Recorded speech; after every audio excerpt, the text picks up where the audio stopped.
Pourquoi certaines hommes inspirent-ils le respect et marquent leur époque, tandis que d'autres passent inaperçus?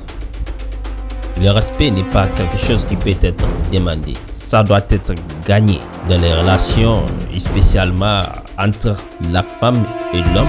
Le respect est la fondation pour la confiance, l'amour et une très bonne connexion entre les deux. Découvrez les 10 différences essentielles entre un homme ordinaire et un homme de grande valeur, selon les enseignements transformateurs de Jordan Peterson. Bonjour, ici Adam Brahma et sur cette chaîne, nous développons des concepts sur le développement personnel, l'éducation financière et la motivation. Tout ce qu'il vous faut pour votre ascension pour le succès. Et sans plus attarder, voilà notre première différence entre les grands hommes et les hommes ordinaires, selon Jordan Peterson.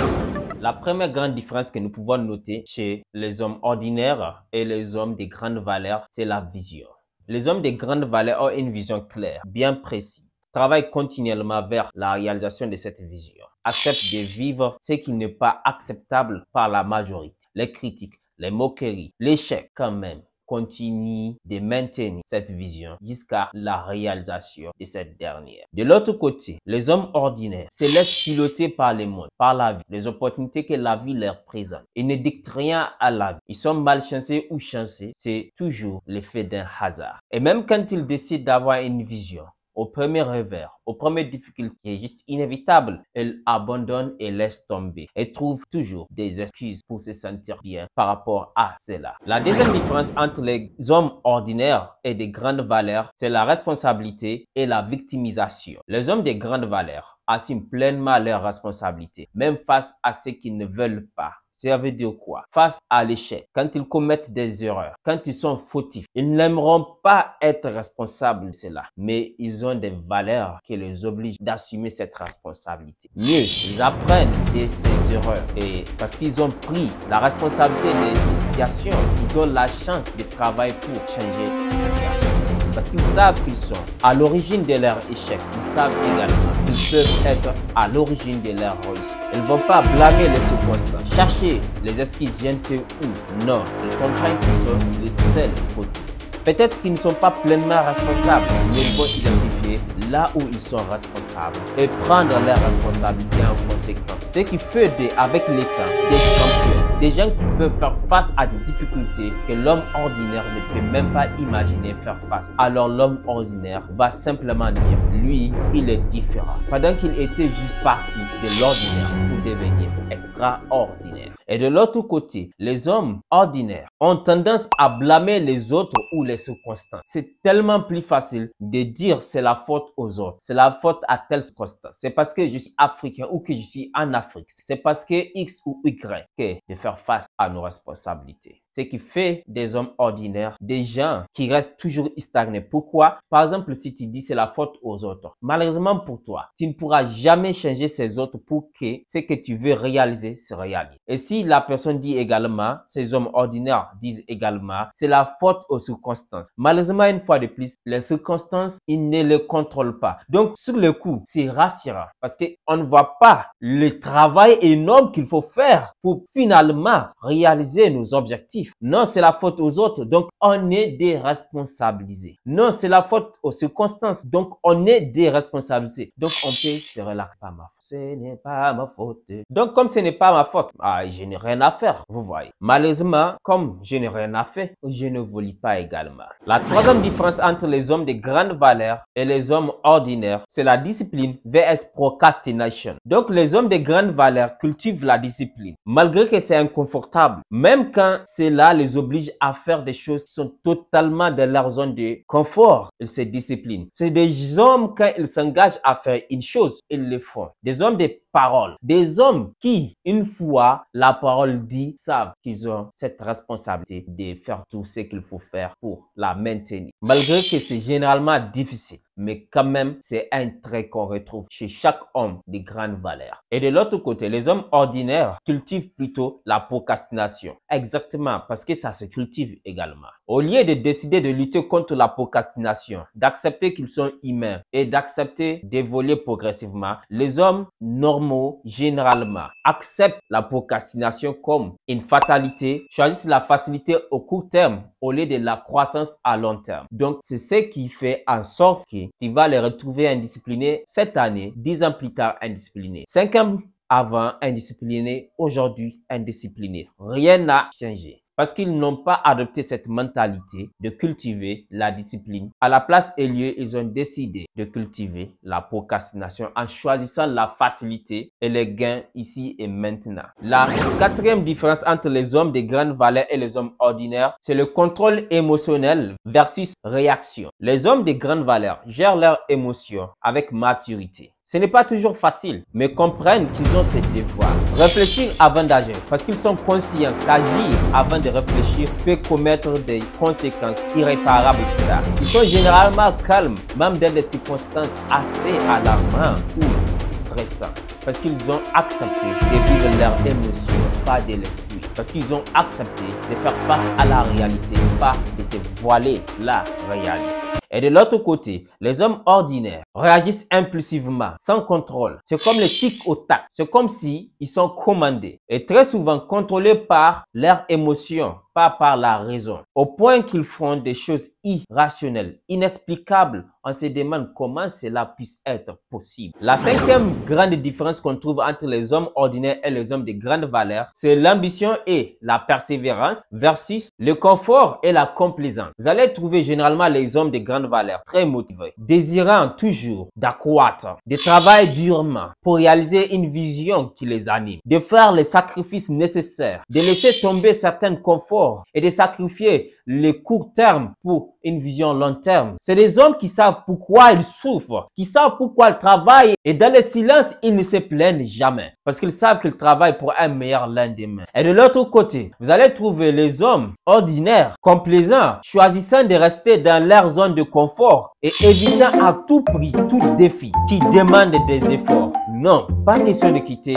ma zone de confort. Non, pas question de me mettre au challenge. Je préfère rester en sécurité. Je m'en fous de mes rêves. Come on! Ce sont des chimères qui réalisent des rêves dans tous les cas. Ces hommes qui ont réalisé ce que je rêve de réaliser, ils ont eu plus de chance que moi. Ils peuvent le faire. Moi, non, je ne peux jamais le faire. Qui suis-je pour oser me défier? Oh, come on, je ne peux pas le faire. Donc, c'est généralement ce genre d'idéologie, de vision qui dirige les hommes ordinaires. Les mêmes rêves il y a 10 ans, aujourd'hui, les mêmes rêves. Pire, les rêves est même abandonnés. Parce que refusant de se remettre en question, refusant tout challenge, refusant de quitter la zone de confort, il est totalement impossible d'évoluer. La sixième grande différence que vous allez trouver chez les hommes de grande valeur et les hommes ordinaires, c'est le sens de l'honneur versus le compromis avec ses valeurs. Un homme de grande valeur respecte toujours ses principes et agit en conséquence. Je vous donne un exemple qui arrive généralement chez beaucoup d'hommes de grande valeur. Il va prendre une décision aujourd'hui. Plus tard, il va se rendre compte que cette décision va lui coûter vraiment cher. Mais parce qu'il a pris cette décision, il va aller au bout de cette décision. Prenons l'exemple précis d'une relation. Un homme de grande valeur peut décider de dire à une femme,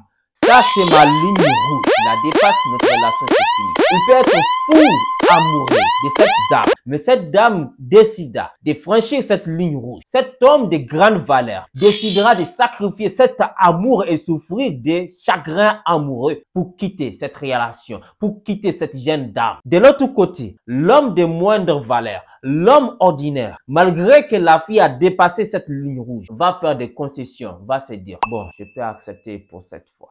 Je veux juste accepter pour cette fois. Et encore demain, je veux juste accepter pour cette fois. Encore demain, je veux juste accepter cette fois. Cet homme ordinaire perd tout respect aux yeux de cette jeune dame et aussi aux yeux de toutes les autres femmes et même aux yeux des hommes. Parce qu'il n'est même pas capable de respecter ses propres principes. Pourquoi mérite-t-il le respect des autres? La septième différence que vous allez trouver chez les hommes ordinaires et les hommes de grande valeur, c'est l'investissement continu dans l'amélioration de soi versus la stagnation. Les hommes de grande valeur cherchent constamment à apprendre, à lire, à se dépasser et sont humbles et savent qu'ils ne savent pas tout. Alors ils sont tout le temps dans la recherche des mentors, dans la recherche des livres qui peuvent les aider, dans la recherche des gens qui peuvent les montrer un peu plus. Ils sont conscients de cela. Alors ils apprennent tout le temps. Alors que de l'autre côté, les hommes ordinaires sont généralement complaisants. Ils se satisfont de ce qu'ils savent déjà et souvent pensent même qu'ils ont la connaissance absolue. Alors ils sont tout le temps confort dans leur zone de confort. Ils ne veulent jamais apprendre plus. Ils ne veulent jamais remettre en question ce qu'ils savent parce que c'est plus facile ainsi. Car s'ils remettent en question ce qu'ils savent aujourd'hui, ils risquent de se rendre compte qu'en réalité, ce qu'ils savent aujourd'hui est déjà dépassé ou ce qu'ils savent aujourd'hui est justement pas une vérité. Alors c'est plus facile pour les hommes ordinaires de se convaincre qu'ils ont le savoir absolu. La huitième différence entre les hommes ordinaires et les hommes de grande valeur, c'est que les hommes de grande valeur ont la capacité de nouer des relations significatives. Et de l'autre côté, les hommes ordinaires, généralement, n'ont pas cette capacité. Ils ont juste des relations superficielles. C'est des gens qui veulent toujours caresser dans le sens de la poêle. Ils ne veulent pas vexer. Alors, ils vont toujours être d'accord avec tout ce qu'on dit. Parce qu'ils ont peur de vexer. Ils ne créent jamais en réalité des relations profondes. Je vous ramène l'exemple de cet homme qui quitte la jeune dame, cet homme de grande valeur. Pourquoi il quitte la jeune dame? Parce que cette jeune dame a franchi la ligne rouge. Alors il est capable de lui dire, voilà, tu as fait telle chose alors que je t'avais dit que je ne peux pas l'accepter. Alors hasta la vista, baby, I am gone. Si la jeune fille s'est soumise à demander des pardons, si elle est sincère, peut-être que cet homme va encore lui donner une chance. Alors là, la fille là sera non seulement soumise, mais saura qu'il a face à lui un homme de grande valeur qui saura admirer toute sa vie. Et de l'autre côté, si la fille teste, parce que les femmes nous testent tout le temps, nous les hommes, cet homme ordinaire de moindre valeur, et qu'il s'est rendu compte que, oh, il fait des concessions, la femme va continuer à pousser encore et encore. Et si cet homme n'est pas capable et tout le temps caresse cette femme au sens du poil, la relation ne sera jamais profonde, il sera juste superficiel. Parce que la femme sait qu'il utilise cet homme qui est juste ordinaire et faible. Et l'homme sait qu'il est juste faible et il a besoin de l'attention de cette femme. Alors il ne pourra jamais lui dire que c'est fini. Cette relation ne sera jamais une relation constructive, ne sera jamais le genre de relation qui fait rêver. Alors que de l'autre côté, quand l'homme met ses limitations et que la femme les franchit, elle revient soumise, demandant pardon. Si l'homme accepte de lui donner une nouvelle chance, il marche, elle sait si elle déconne, c'est fini. Et lui, il sait ses responsabilités, que j'ai pris cette femme, je vais non seulement la protéger, je vais l'élever avec moi parce que je suis un homme d'honneur et de grande valeur. Donc, c'est ainsi que ces hommes de grande valeur arrivent facilement à cultiver des relations profondes. Et c'est valable dans tout, que ce soit de l'amitié, professionnelle, dans le travail, partout, ils sont capables de dire point final, ils quittent la table. Et c'est ce qui fait d'eux des hommes assez dangereux et respectables. La neuvième différence qu'on trouve chez les hommes ordinaires et les hommes de grande valeur, c'est la force mentale et la résilience versus la faiblesse et l'abandon. Un homme de grande valeur sait surmonter ses échecs, sait surmonter les obstacles. D'ailleurs, un homme de grande valeur, quand il se lance dans la réalisation d'une mission, d'un objectif, se prépare toujours à échouer, se prépare toujours à surmonter les obstacles. Il sait une chose, il ne sait pas comment il va échouer, il ne sait pas comment il va avoir des obstacles, mais il est conscient qu'il y aura forcément des obstacles. Pourquoi? Parce qu'il est dans la réalité.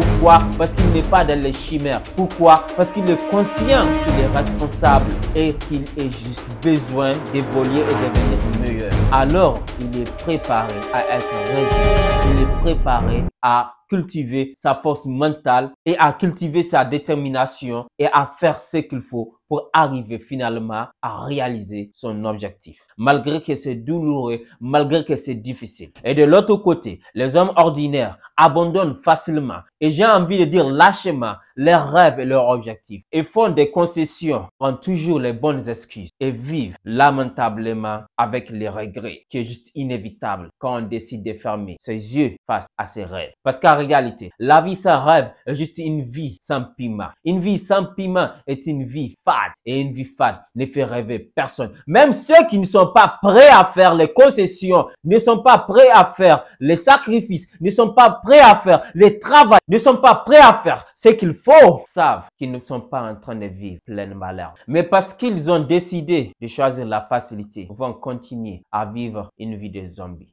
ni mort, ni vivant, juste existe. Quelle façon de vivre. Et la 10e différence qu'on trouve toujours chez les hommes de grande valeur et les hommes ordinaires, c'est la contribution au monde versus la consommation passive. Les hommes de grande valeur ont toujours ce désir de contribuer, d'apporter au monde de la valeur, d'aider les autres, de contribuer positivement, d'impacter le monde. Et de l'autre côté, les autres hommes ordinaires préfèrent la facilité, la consommation et surtout complaisants de leur passivité légendaire. Donc voilà les 10 grandes différences qu'on trouve chez les hommes de grande valeur et les hommes ordinaires. Si vous pensez qu'il y a d'autres différences, il faut les dire dans les commentaires. Et je vous dis à la prochaine, Inch'Allah. C'était Adam avec humilité.